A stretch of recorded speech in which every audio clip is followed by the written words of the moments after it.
राम हरे राम राम राम हरे हरे हरे कृष्ण कृष्ण कृष्ण हरे हरे हरे राम राम राम हरे हरे हरे कृष्ण कृष्ण कृष्ण हरे हरे हरे राम राम राम हरे हरे हरे कृष्ण कृष्ण कृष्ण हरे हरे हरे राम राम राम हरे हरे हरे कृष्ण कृष्ण कृष्ण हरे हरे कुंडलीक वरदे हरि विठ्ठल श्री गुरु ज्ञानदेव तुकाराम पंढरीनाथ भगवान की जय माऊली ज्ञानेश्वर महाराज की जय जगद्गुरु तुकाराम महाराज की जय ब्रह्मनिष्ठ गुरुवर्य रंगनाथ महाराज की जय श्री विनायकं गुरुर्नौमि साखरे नाम विश्रुतम् येषां चरण सान्निध्यात् जीवा मुक्ता भवन्ति साखरे वंशविख्यातं ज्ञानदानपरायणम् विनायकं गुरुर्वन्दे भवबन्धविमुक्तये श्रीरङ्गनाथं गुरुराजवर्यं मुमुक्षूणां ज्ञानदानेकदक्षं प्रभावते क्षेत्रनिवासिनं नमामि वेदान्तविदां वरिष्ठं पुण्डलीकवरदे हरिविठ्ठल श्री गुरु ज्ञानदेव पंढरीनाथ भगवान की जय माऊली ज्ञानेश्वर महाराज की जय जो आनंद सत्य प्रकाश विभो आणि आधार नाम रूपास बुद्धी न जाणे आणि जाणे ही त्यास तो अपार शुद्ध परमात्मा मीच्याशी माझे अपार स्वरूप समुद्रावरती जणू तरंग ब्रह्मा विष्णू महेश गणपती सूर्य चंद्र वरुण यम मिरविती देवी कुबेर ही तैसेची जो सर्वज्ञ आणि दयाघन मुनी हृदयी ज्याचे करीती ध्यान त्याचे बुद्धी उपाधी करुणा मिथ्या भान मजची माझी होतसे ज्याच्या अज्ञाने भाषे जगत जसा दोरीवरी सर्प दिसत परी दोही ठाई ना सर्प जगत ते स्वतंत्र आणि स्वयं ब्रह्म मीच्याशी पुण्य पुरुषी सदैव निष्काम बोध प्राप्ती कारणे घराराम तो मीची आहे आत्माप्त काम तरी नमन कवना करावे म्या जयांचे केलिया स्मरण सकळ विद्येचे होय आदिकरण तेची वंदू श्री चरणा श्री गुरूंचे ते नमस्कारोनी आता चल विचार सागर तरंग चौथा रहस्य त्या रहस्यामधली रहस्याची पार्श्वभूमी पाहिली आपण काल पहिला दुसरा आणि तिसऱ्या तरंगाची या ठिकाणी चौथ्या तरंगाच्या काही शंका घेतलेल्या आहेत रहस्य सांगितले त्याच्यात तर त्यामध्ये पहिली अशी शंका घेतलेली आहे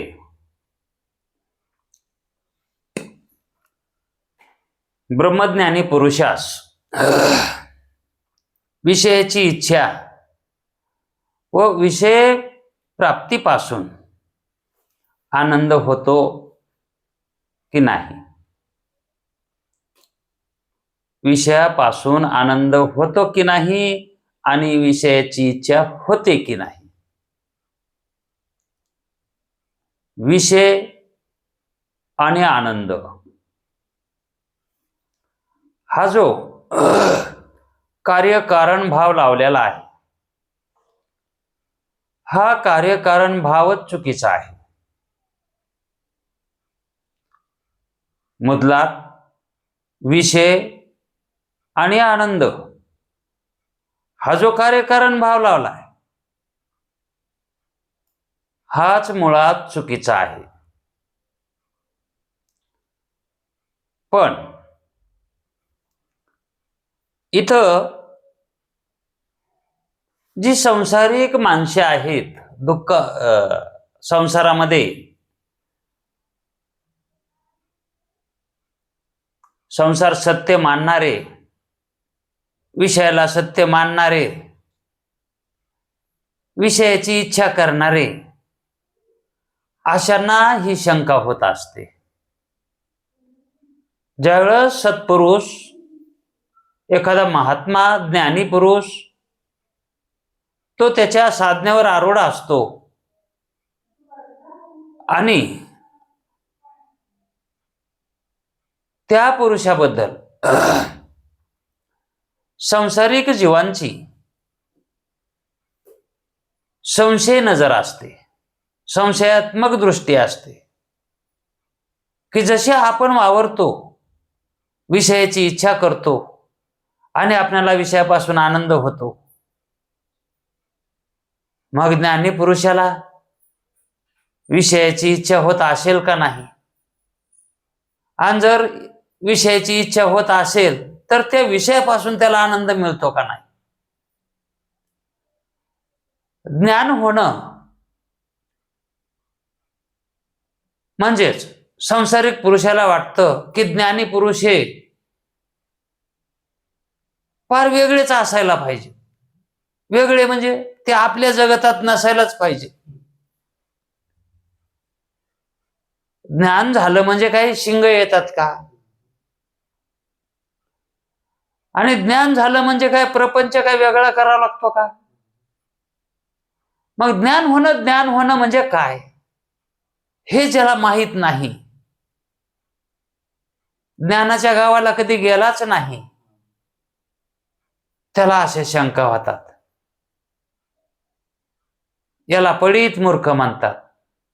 अशा शंकावानाला अगोदर विषय आपला झालेला आहे या तरंगामध्ये, म्हणून ती शंका घेतलेली आहे. मग इथं असं म्हणतात की हा लोकांमध्ये मोठा वादाचा विषय, समाजात हा वादाचा विषय आहे.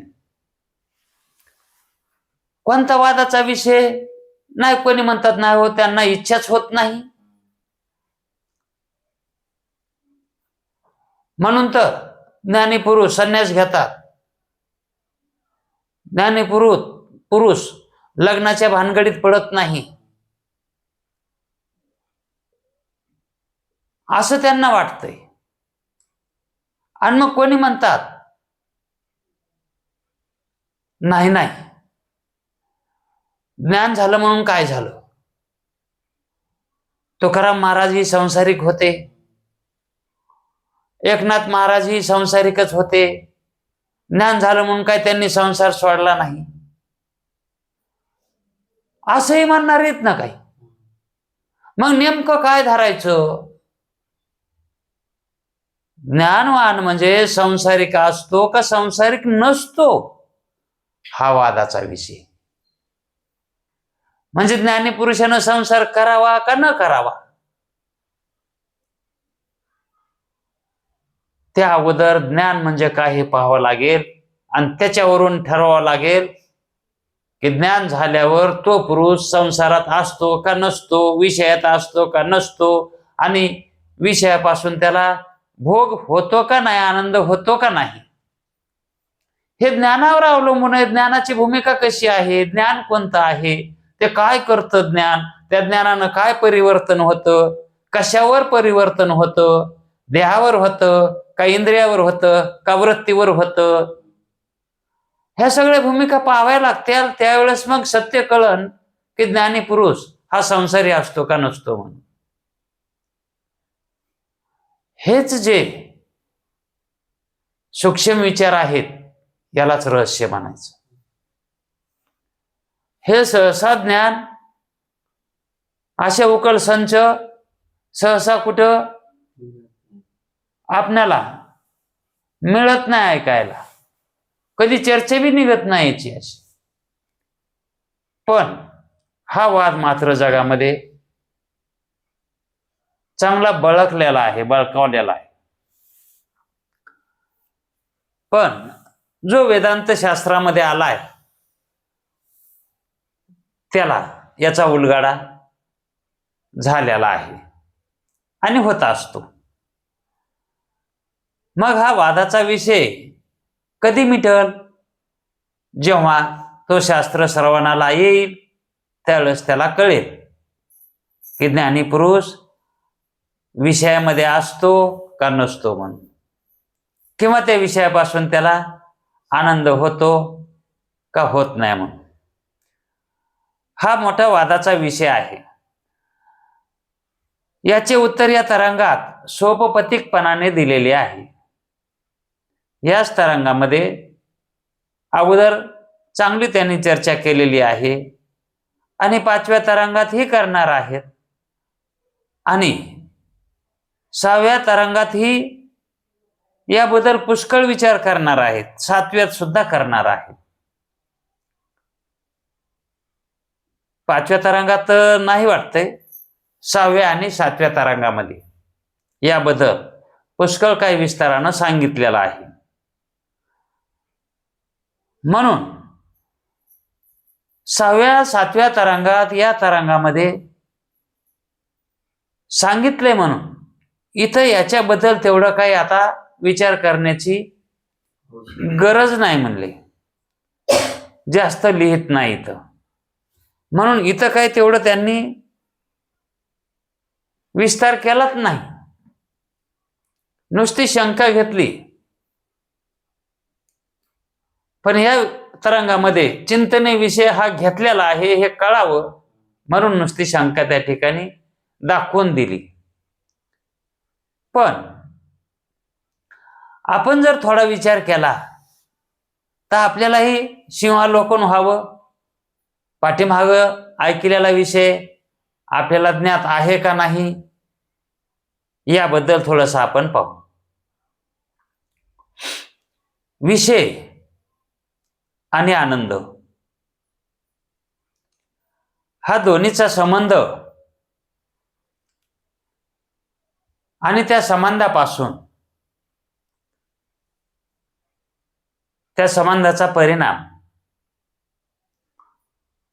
म्हणून जो काही आनंद उत्पन्न होतो तो आनंद विषयापासून होतो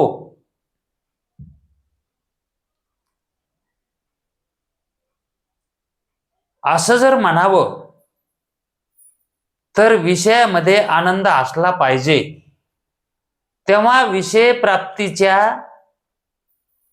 संबंधामध्ये आनंद उत्पन्न होईल विषयात असला तर. आणि जर विषयामध्ये जर नसेलच आनंद तर विषयाचा संबंध झाल्यावर आनंद उत्पन्न होऊ नये. पण प्रत्येकाला अनुभव आहे विषय प्राप्त झाला की आनंद उत्पन्न होतोच, असा प्रत्येकाचा अनुभव आहे. पण हा अनुभव ज्ञानी पुरुषाचा आहे का अज्ञानी पुरुषाचा आहे का नाही? विषयामध्ये आनंद मानणारा हा अज्ञानी आहे आणि विषयामध्ये आनंद नाही मानणारा कोण आहे? मग आता हा दोघाचा वाद आहे का नाही? सांसारिक म्हणतो विषयात आनंद आहे आणि पारमार्थिक म्हणतो विषयात आनंद नाही. आणि मग आनंद आहे तरी कुठं? आनंद हा कुठेच नाही. जो आनंद भोगतो का तोच आनंद रूप आहे, दुसरीकडे कुठेच आनंद नाही. आनंदासाठी आनंदाचा भोग घडण्यासाठी, आनंदाचं प्रकाशन करण्यासाठी चेतना असावा लागतो. ह्या क्रिया कोणाकडे होतात? चेतनाकडे होतात. आणि विषय चेतन रूप आहेत का? मग जडाच्या ठिकाणी आनंद असतो का? आनंद रूप चेतन असतं का जड असतं? है का नाही?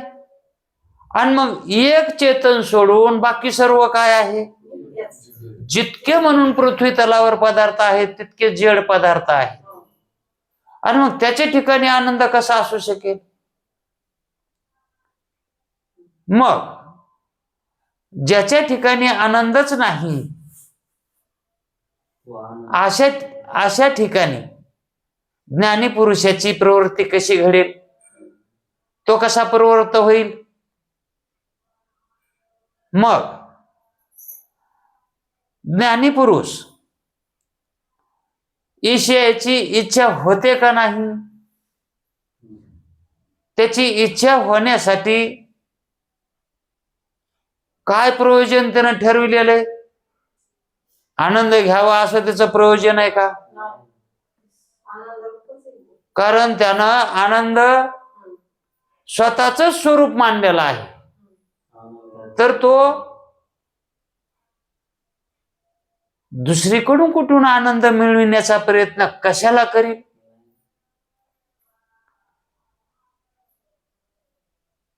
आपल्याच घरी दिवाळी आहे तर दुसऱ्या गावात जाऊन तो शिमगा कशाला करील? कारण तो स्वतःच आनंदरूप आहे. तो स्वतः आनंदरूप आहे असं त्याच्या ठिकाणी अनुभूती आहे आणि त्याला ज्ञानी म्हणतात. मग हे ज्ञान काय करतं? त्या ज्ञानी पुरुषाला की त्याला सर्व वस्तूचं ज्ञान झालेलं असतं. कारण ते ज्ञानच आहे आणि ज्ञानाला सगळं काही ज्ञात असतं. ज्ञानाच्या ठिकाणी अज्ञात काहीच नसतं. मग ते ज्ञान त्याच्या वृत्तीमध्ये जे आहे ते ज्ञान सर्व विषयाला जाणून असतं, सर्व पदार्थाला जाणून असतं. कार्यकारण भाव ज्ञात असतो. कार्यकारण भाव ज्ञात असतो. म्हणून त्या ज्ञानानं त्याचा असा विवेक झालेला असतो की मीच एक सत्य आहे आणि बाकी सर्व मिथ्य आहे. असा त्याचा एवढ्या भावावर तो पोहोचलेला असतो की त्याला स्वपासून वेगळं काहीच नाही. जेवढं म्हणून जे आहे तेवढं भगवंत रूपच आहे,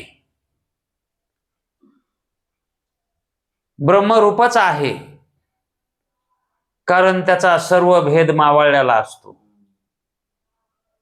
आणि जिथं अभेद सिद्ध झाला आहे तिथंच खरं ज्ञान नांदत असतं.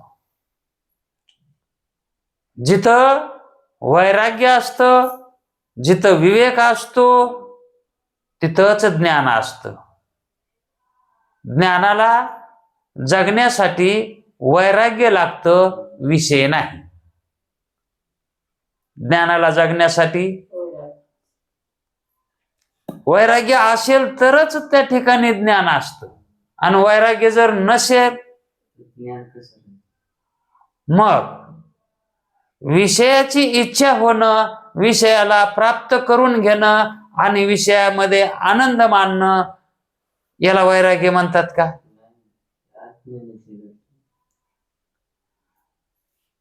ह्या सगळ्या कल्पना अज्ञानाच्या. मग ज्ञानी पुरुष विषयाची इच्छा करेल का नाही? आणि जर त्याला विषयाची इच्छा झालीच नाही तर त्याचे भोजनादी व्यवहार, खाणं पिणं बोलणं, ऐकणं, स्पर्श करणं, ह्या सर्व क्रिया बंद व्हायला पाहिजे. असा न्यायशास्त्राचा दंडक आहे. न्यायानं जर विचार केला तर, जर ज्ञानी पुरुष असेल तर त्याची विषयामध्ये इच्छा होऊ नये, कारण त्यानं विषय सर्व मिथ्या केलेले आहेत, म्हणून त्याची इच्छा होऊच नाही. आणि जरी झाली तरी त्याच्यामध्ये त्याला आनंद मिळू नये, कारण तो स्वतःच आनंद रूप आहे. त्यानं विषयामध्ये आनंद मानला नाही. मग विषयात आनंद त्यानं मानलाच नाही तर त्याला विषयाची इच्छाच होऊ नये. आनंद ज्याच्यात नाही त्याच्यात मनुष्याची प्रवृत्ती होत नाही. जिथं आनंदाची उत्पत्ती होते तिथंच अंतःकरणाच्या वृत्तीची प्रवृत्ती होत असते. मग ज्ञानी पुरुषानं विषय मिथ्या जाणल्यामुळं त्याची विषयामध्ये प्रवृत्ती व्हायला पाहिजे, होऊच नाही.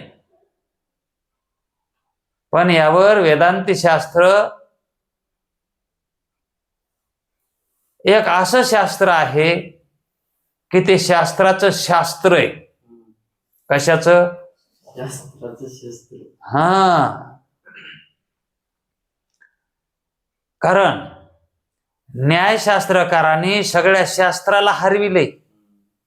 न्यायशास्त्र कोणालाच बोलू देत नाही, पण वेदांत्यांनी त्याला घोळसू घोळसू मारले.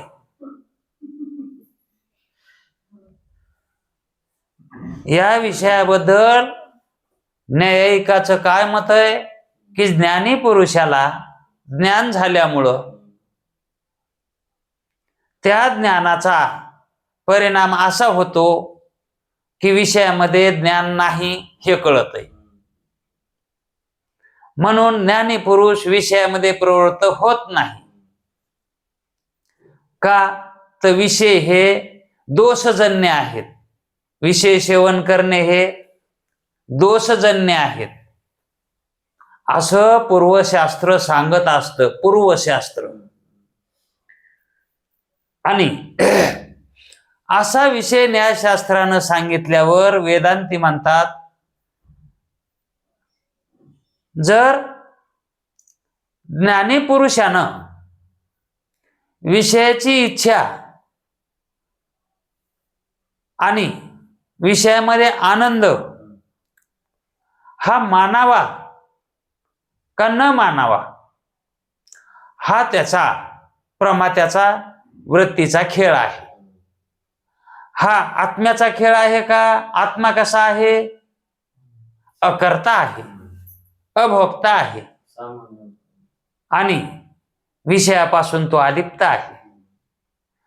तुम्ही जे नियम करता तो ज्ञानी पुरुषाशी करता, पण ते नियम आत्म्याचे आहेत आणि ते तुम्ही कोणाला लावता? प्रमात्याला लावता. प्रमाता कसा आहे? व्यावहारिक आहे. आणि आत्मा कसा आहे? म्हणजे पारमार्थिक आहे. आत्म्याचं स्वरूप कसं आहे? पारमार्थिक आहे. आणि अंतःकरणामध्ये जे चैतन्य आहे प्रमाता जीव, तो कसा आहे? व्यावहारिक सांसारिक तोच आहे की. मग जो मुक्त ज्ञानी व्हायलाय तो कोण व्हायलाय? तो प्रमाता चैतन्यच व्हायलाय ना. मग तो प्रमाता व्यावहारिक सत्यता असल्यामुळं त्याच्याकडून विषयाची इच्छा होणारच. आणि तो विषयामध्ये आनंद मानतो की नाही यामध्ये थोडस विचार करण्याजोगा आहे. इच्छा होईल किंवा निरीच्छेने सुद्धा विषयामध्ये त्याला प्रवृत्त व्हावंही लागेल. तो होणारच नाही असा नियम करता येत नाही. जर समजा तृतीयाचा चंद्र पाहणं दोष आहे, पाहू नये. म्हणून एखादा ब्राह्मण हे नियम पाळणारा छत्री घेऊन जर बाहेर निघाला, का रात्री छत्री घेऊन बाहेर निघाला, चंद्र दिसू नये म्हणून, कारण दिसला तर दोष लागत आहे. आणि मग छत्रीला कुठे सुराख आहे का हे पाहण्यासाठी जर त्यानं छत्री उघडून जर बघितलं वरी आणि त्या फटीतून, सुराखाच्या फटीतून जर चंद्र दिसला तर त्याला दोष मानायचा का? मग पण ज्ञानी पुरुष हा परमात्मा होत असतो, है की नाही? ज्ञानी कोण होतो? परमात्मा जीव होत असतो. म्हणजे जो अज्ञानी झाला होता तोच ज्ञानी होत असतो. पण तो ज्या सत्तेमध्ये आहे ती सत्ता त्याला सोडता येते का? जरी ब्रह्मरूपता प्राप्त झाली तरी व्यावहारिक सत्ता सोडता येते का त्याला? तो पारमार्थिक सत्ता भोगेल, पण व्यावहारिक सत्तेतून. तो पारमार्थिक सत्ता भोगेल, पण कुठून? व्यावहारिक सत्तेतून. मग व्यावहारिक सत्ता, पारमार्थिक सत्ता आणि प्रातिभाषिक सत्ता हा सत्ता भेद जे सांगितलाय शास्त्रकारांनी तो यासाठीच की व्यावहारिक सत्तेत ज्यावेळेस शास्त्रश्रवणाने आत्मज्ञान झालं तर आत्म्याचं हे ज्ञान होतं आणि ते ज्ञान वृत्तीनं होतं. त्याला ज्ञान कशानं होतं? दुसऱ्यानं कशानं होतं का? मग ती वृत्ती जी आहे ती वृत्ती परमार्थ रूप आहे, परमात्म रूप आहे. वृत्ती कशी आहे? वृत्ती परमात्म रूप असून सुद्धा ती व्यवहार दशेतही येते आणि पारमार्थिक स्वरूपातही जाते. कारण वृत्तीचा संयोग हा आत्म्याशीही होतो आणि विषयाशीही होतो. आत्म्यात वृत्तीचा संयोग, मनाचा संयोग हा आत्म्याशी होतो आणि विषयाशी होतो. कारण ते संयोग संबंधवान आहेत. ते कसे आहेत? संयोग संबंधवान आहेत. मग जो पदार्थ संयोग संबंधवान असतो त्याला सत्ता भिन्न असली तरीही काही हरकत नाही. सत्ता भिन्न असून सुद्धा तो त्या ठिकाणी संयोगाला पावतो. अहो इतकंच काय, हे तरी सत्तेमधले आहेत पदार्थ, पण काही असे पदार्थ आहेत मनोराज्ये, मनानं राज्य उत्पन्न केलेलं, मनानच त्याला मनोराज्य म्हणतात. ते पृथ्वी तलावर नसतंय, ते कुठेच नसतंय, फक्त मनानं उत्पन्न केलेलं असतंय ते. आणि जागृतीमध्ये तेही पण अवस्थेमध्ये व्यावहारिक सत्तेत जागृतीमध्ये मनोराज्य ज्यानं उत्पन्न केलं तो त्या मनोराज्यातले गावं पाहतो, त्या मनोराज्यातले रस्ते पाहतो, त्या मनोराज्यामध्ये एखाद्या व्यक्तीशी तो बोलायला सुद्धा तयार होतो. हा संबंध कशानं जोडला? मनोराज्य कोणी उत्पन्न केलं? त्यानंच.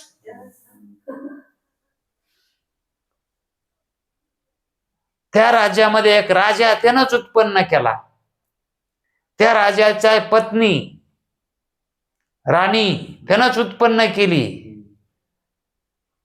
म्हणजे जे काय सर्व उत्पन्न करतो ते त्याच्या मनातच उत्पन्न करतो.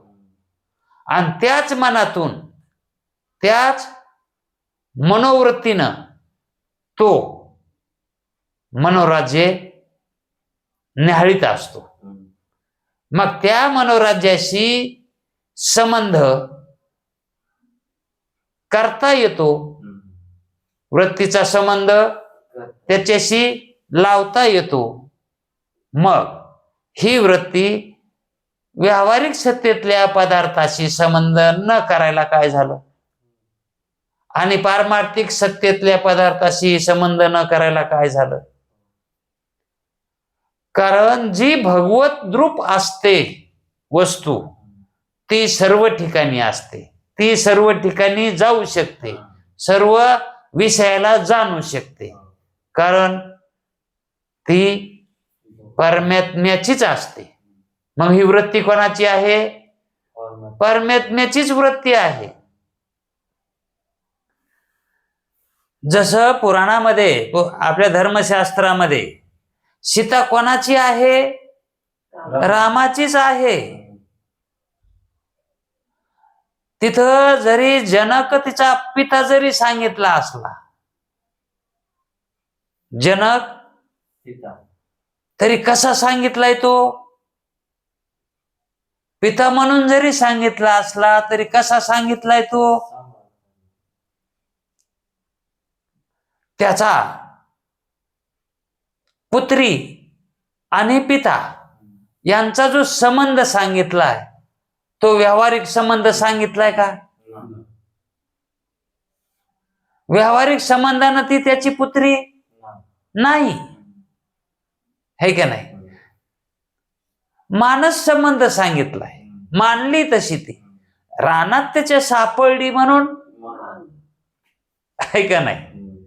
वास्तविक पाहता जनकाची मुलगी का ती?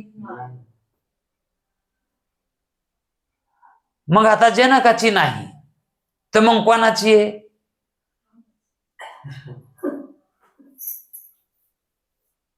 कारण दुसरं कोणी जनकत नाही तिचा. मग तिला जिथं आश्रय मिळतो, ज्याच्या अधिष्ठानावरती राहते, ती त्याचा संबंध घेईल का नाही? मग ती जनकाच्या इथं राहिली का? कोणाच्या इथं गेली पुन्हा? आणि ते अधिष्ठान होतं तिचं, त्याच्या वाचून ती, म्हणून ती रामाची मानावी लागते. सीता कोणाची? मग रामाची मानावं लागते. तस जीवाची वृत्ती असो की ज्ञानी पुरुषाची वृत्ती असो, ही वृत्ती कोणाची आहे? आत्म्याची. आत्मरामाची ती वृत्ती. म्हणून ती वृत्ती काही पण जाणू शकते, काही पण जाणू शकते. कारण तिचं स्वरूप जाण्य रूप आहे. आणि तिच्यामध्ये कोण आहे? वृत्तीमध्ये कोण बसलेलं आहे? कोणाचा आहे आभास तो? आणि मग आत्माच म्हणा की.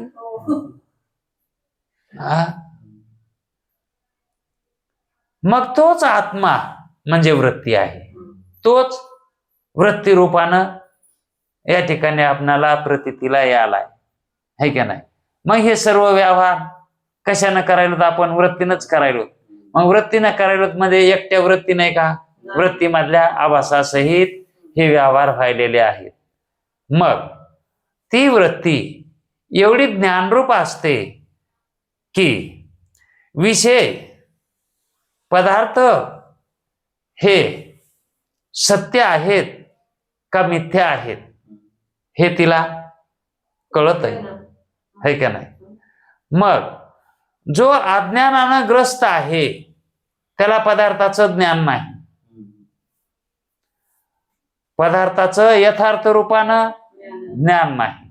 ज्ञान आहे पण कसं आहे? साधारण आहे. ज्ञान कसं आहे? ते सामान्य स्वरूपानं साधारण ज्ञान आहे त्याला. आणि ज्ञानी पुरुषाला विशेष रूपाने. है का नाही? कारण ज्ञानी पुरुषानं शास्त्र अध्ययन केल्यामुळं त्याला विषयाचं ज्ञान झालेलं आहे. म्हणून त्याला विषय कसे झालेले आहेत? मिथ्या झालेले आहेत. कारण त्यानं अनिर्वचनीय ख्यातीचा अभ्यास केलेला आहे. सत असत याच्याहून निराळी त्याला सत्ता आहे. म्हणजेच प्रातिभाषिक पदार्थ हे मिथ्या आहेत, मिथ्या पदार्थ हे प्रातिभाषिक आहेत, आणि मिथ्या पदार्थ हे प्रातिभाषिक असून अनिर्वचनीय सद विलक्षण आहेत, ते खरेही नाहीत असं त्याला त्याचं ज्ञान झालेलं आहे विषयाचं. मग विषय कसे आहेत? सत्यही नाहीत आणि असत्यही नाहीत. मग नुसते विषयच तसेत का सगळंच तसं आहे? आहे का नाही? सगळंच तसं आहे का नाही? मग ज्याची दृष्टी ही मिथ्यात्वानं प्राप्त झाली, मिथ्यात्वावर आली, त्याला सर्व मिथ्या झाला आहे. मग मिथ्या असणारा पदार्थ हा स्वयंसत्तावाना असतो का? त्याला कशाच तरी आहे का नाही? त्याला आधार लागतो, त्याला अधिष्ठान लागतंय. त्याला स्वतःची सत्ता नसल्यामुळं त्याला दुसऱ्याच्या सत्तेवर अवलंबून राहावं लागतं. मग हे सर्व पंचमहाभूते, पंचमहाभूतापासून उत्पन्न झालेलं कार्य जगत हे सर्व मिथ्या आहे. आणि याला अधिष्ठान म्हणून कोण आहे? मग ब्रह्मतत्व आहे. म्हणून ब्रह्माच्या ठिकाणी हे आध्यस्थ आहे, आणि आध्यस्थ वस्तू ही अधिष्ठान रूपच असते, याच्यात काही वाद नाही. दोरीवर उत्पन्न झालेला सर्प दोरीच असतो, तसं जगतावर उत्पन्न झालेलं ब्रह्मावर उत्पन्न झालेलं जगत सत्य जगत का मिथ्या जगत? आध्यस्थ जगत का अधिष्ठान जगत? आध्यस्थ जगत अधिष्ठानावर भासत असत. दोरीवर सर्प भासत असतो, खोडावर पुरुष भासत असतो, सुक्तीवर रजत भासत असत. रजताला सुक्तीचा अधिष्ठान आहे, त्याच्या वाचून रजत भासत नाही. तसा सर्प दोरी वाचून भासतच नाही. मग सर्पाचं जे स्वरूप आहे ते दोरीच आहे. सर्पाचं स्वरूप काय आहे? मग तसं जगताचं स्वरूप काय आहे?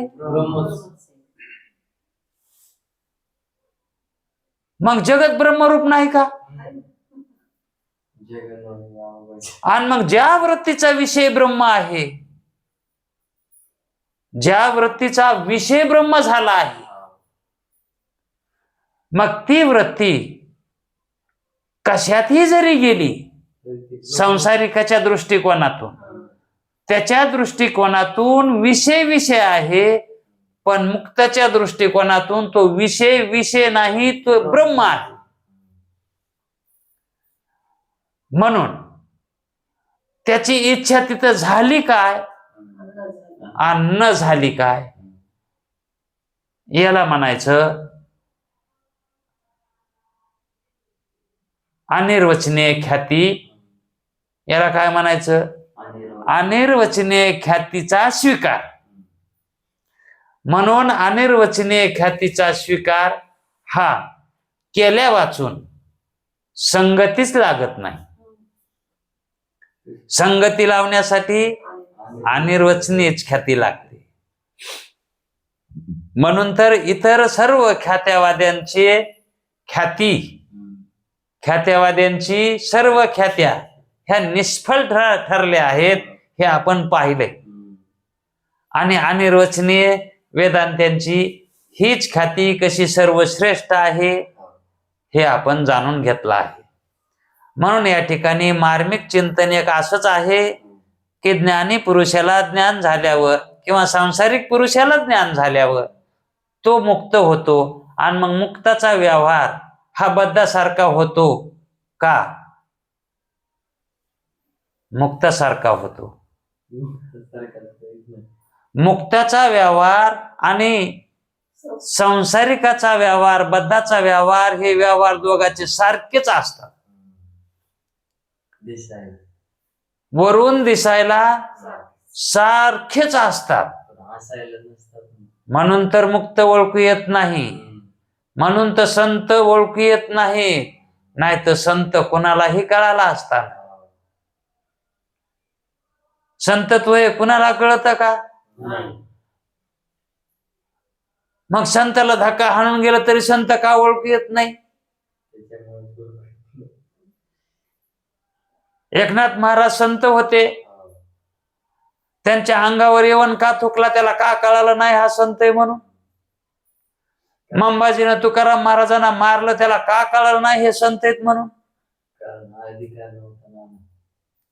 संतत्व कळण्यासाठी अधिकार यावा लागतंय तेव्हा संतत्व कळत असतं. आणि अधिकार येऊन जर विषयामध्ये प्रवृत्ती जरी झाली तरी पण त्या विषयाची आसक्ती म्हणून झालेली नसते. विषयामध्ये आसक्ती झालेली नसते. आणि जरी प्रारब्ध बलाने विषयामध्ये त्याची प्रवृत्ती जरी दिसत असली ज्ञानी पुरुषाची, तरी त्याला त्या विषयापासून आनंदही होतो. आनंद होणार नाही कशावरून? वृत्ती आहे. वृत्ती का नाही का त्याला? वृत्ती शून्य थोडंच आहे ते. मग त्या वृत्तीने त्याला तो आनंदही, मग त्याला विषयामध्ये आनंदही काय झालं ना व्हायला? होणारच. पण त्या विषयकाली विषय भोगताना सुद्धा त्याची समाधी मोडत नाही. जसा सांसारिक मनुष्य विषयात आनंद मानतो तसा तो विषयामध्ये आनंद मानित नाही. तो आनंद माझाच आहे म्हणतो, ब्रह्माचाच आनंद मानतो तो. कारण विषयामध्ये आनंद हा अगोदरही नव्हता आणि विषयाच्या प्राप्तीच्या नंतरही नाही आणि विषय सन्मुख असताना सुद्धा नाही. तिन्ही काळामध्ये विषय आनंद रहित आहे. मग ज्या वेळेस वृत्ती विषय प्राप्त झाला त्यावेळेस वृत्ती स्थिर होत असते. विषय प्राप्त झाला की वृत्ती स्थिर होत असते. आणि आनंदाची उत्पत्ती केव्हा होत असते? जेव्हा वृत्ती स्थिर होईल, चंचलपणा तिच्यातला जाईल आणि स्थिर होईल, त्या ठिकाणी वृत्तीमध्ये आनंदाची उत्पत्ती होत असते.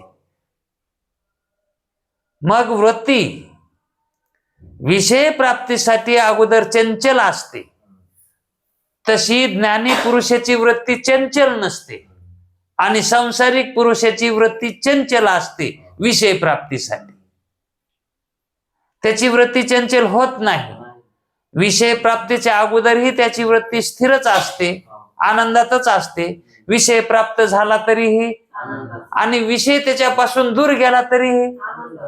इतका फरक आहे याच्यामध्ये ज्ञानी पुरुषामध्ये आणि अज्ञानी पुरुषामध्ये. पण सांसारिक ज्यावेळेस त्याच्या डोळ्यानं बघतो त्यावेळेस त्याला वाटतं याचं बिबायासारखंच आहे. मलाही 4 लेकरं येतं, त्याला बी 4 लेकरं येतं. हा, मला बी 2 बायका आहेत, त्याला बी 2 बायका आहेत. पण जावे त्याच्या वंशा पाण्यामध्ये मासा, झोप घेतो कैसा जावे त्याच्या वंशा तेव्हा कळे.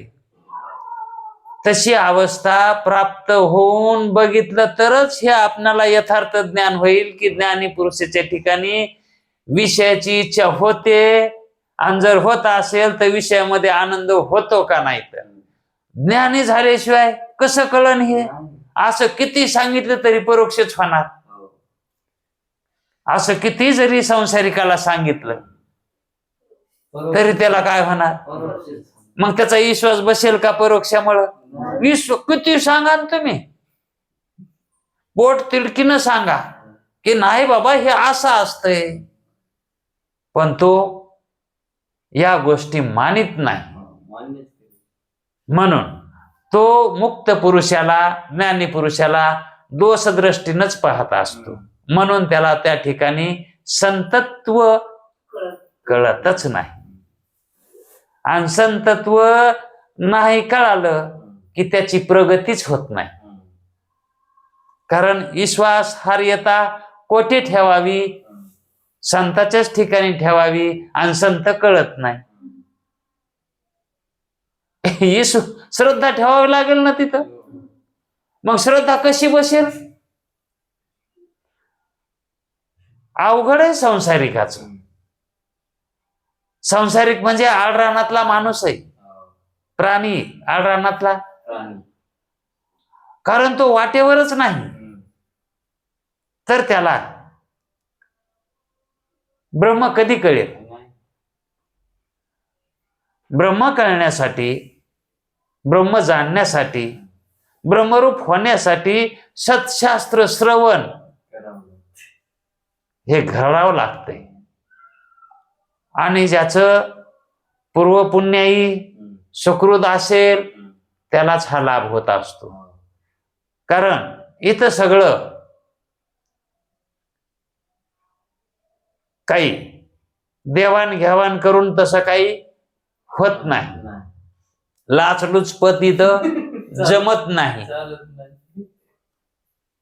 आणि तसं जर असलं असतं तर हे जे गरीब श्रीमंत मधले जे काही अधिकारी होऊन गेले आहेत, गोरोबा काका, हे अति दारिद्र्य होतं त्यांच्याकडं, है का नाही.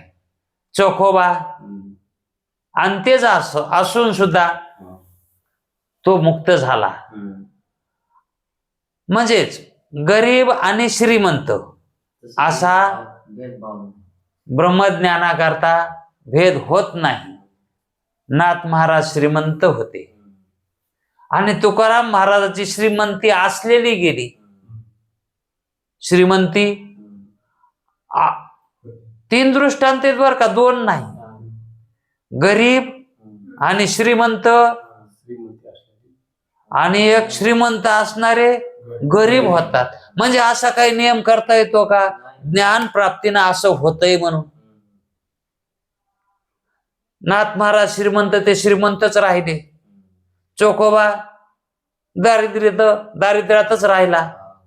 आणि तुकाराम महाराज श्रीमंत होते पण पुन्हा दरिद्री झाले. अन्न म्हणून त्यांच्या बायकोचा प्राण गेला. म्हणजे एवढी दारिद्र्यता आली पुन्हा.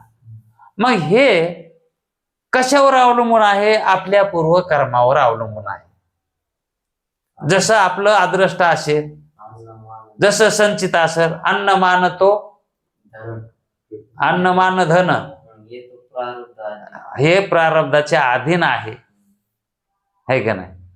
मग जे सुखदुःख होतात ते सुखदुःख प्रारब्धाच्या अधीन आहे. आणि जे आता सुखदुःखे जे होतात ते सुखदुःखे विषय देतात का, हे दुसरी प्रक्रिया. विषयापासून सुख होतंय असं जर मानलं तर विषय एखादा प्रतिकूल असेल तर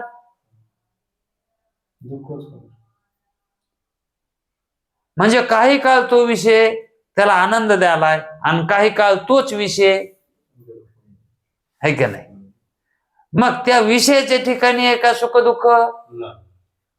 त्या ज्या विषयाची इच्छा झाली का अनुकूल प्रतिकूलतेवर अवलंबून आहेत सुख दुःख, त्या विषयावर अवलंबून नाही. इतकंच काय, आपल्याला सर्प पाहून सुख होतंय का दुःख होतंय. दुःखच होत आहे. सर्प बघून बोंबलत पळतो माणूस तिथून, त्याला दुःख होतंय. आणि तिथंच जर एखादी दुसरी सर्पीन जर निघाली तर त्या सर्पाला पाहून तिला आनंद होतो. सर्पिणीला तिनं अनुकूल मानलाय सर्प आणि मनुष्यानं प्रतिकूल मानलाय. विषय तर सर्प एकच आहे ना. मग ते सर्प सुख दुःख देणार आहे का. अनुकूल प्रतिकूल इच्छा ही सुख दुःखाला कारण आहे. हा विषय आपला चांगला गेलाय. मग याच्यावरून तरी कळावं की हे ज्ञानी पुरुषानं जाणलेलं असतंय की अनुकूल प्रतिकूल इच्छा ही सुख दुःखाला कारण असते. म्हणून विषय जर अनुकूल मानला म्हणजे विषयाची जर इच्छा झाली तर ज्ञानी पुरुषाची विषयामध्ये प्रवृत्ती होईल. पण त्याची अनुकूल इच्छा तत्वज्ञानात आहे, ब्रह्मज्ञानात आहे, म्हणून तो इच्छा त्याची करणार नाही. आणि प्रारब्ध बलाने जर झाली तर त्याच्यापासून त्याला काही पाप पुण्य लागणार नाही, है का नाही. आणि सुख दुःखही होणार नाहीत, कारण त्यानं त्या ठिकाणी सुख मानलंच नाही. अनुकूल जर विषय मानला तर सुख आहे. अनुकूल विषय जर मानला तर असावा वाटायलाय, असावं असावं असं जे वाटतंय का, जे असावं वाटतं तो अनुकूल विषय. आणि जर तो जर प्रतिकूल झाला तर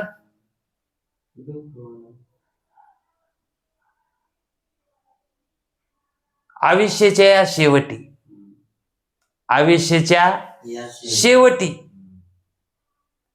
एकच विये वांझोटी, मग मोहाच्या त्रिपुटी नाचू लागे. म्हणजे आयुष्य आता संपत आलत, म्हणजे तिनं संपूर्ण जन्म पुत्रा वाचून लेकरा वाचून घालविला आणि मग शेवटी शेवटी तिचं अदृष्ट फळाला आलं आणि शेवटी मुलगा झाला तिला. एकच मुलगा झाला, नाही तर ती वंद्याच होती. मग मोहाच्या त्रिपुटी किती आनंद होतो तिला, किती होईन तिला आनंद. म्हणजे जे नाही घडणार नाहीच असं तिने बी ठरविलं तर पण झालं, मग किती आनंद होईल. आणि जर समजा तोच मुलगा मोठेपणी तिला दुःख देऊ लागला, मारू लागला, त्यावेळेस ती काय म्हणेल, नसतं झालं तर बरं झालं असतं. विषय एकच आहे, पुत्र हा एकच विषय, त्याच्यापासूनच आनंद बी झालाय आणि त्याच्यापासूनच दुःख. मग सुख दुःख त्याच्यात आहेत का. अनुकूल प्रतिकूल इच्छा. अनुकूल मानला, असावा वाटू लागला, व्हावा वाटू लागला आणि झाला तर आनंद मानला, कारण अनुकूल मानला म्हणून. आणि तेच विषय प्रतिकूल झाला की मग नसावा वाटायला. जीवाची ही तरा आहे, तो त्याच्यामध्येच मानतो आनंद. म्हणून त्या सुखदुःखाला तो परिणामाला पावतो आणि ज्ञानी पुरुष या सुखदुःखाच्या परिणामामध्ये अडकत नाही. का, अनुकूल प्रतिकूल इच्छेवर ते अवलंबून आहे, म्हणून तो अनुकूल प्रतिकूल इच्छाच करत नाही. इच्छा रहित कर्म असतात त्याची. आणि जे इच्छा रहित कर्म असतात का, तेच कर्म खरे कर्म असतात. ते निष्काम कर्मच मोक्षाला कारण होतात. कारण निष्काम कर्म ज्याच्याकडून घडतील त्याच निष्काम पुण्यानं त्याला आत्मप्राप्ती प्राप्त होते. म्हणून निष्काम जो काही कर्माचा योग सांगितलाय, निष्काम कर्मयोग, हे सर्वात श्रेष्ठ योग आहे, निष्काम कर्मयोग. आणि हा सहसा सर्वांना हा निष्काम कर्मयोग मिळतच नाही. त्यासाठी साधना कराव्या लागतात.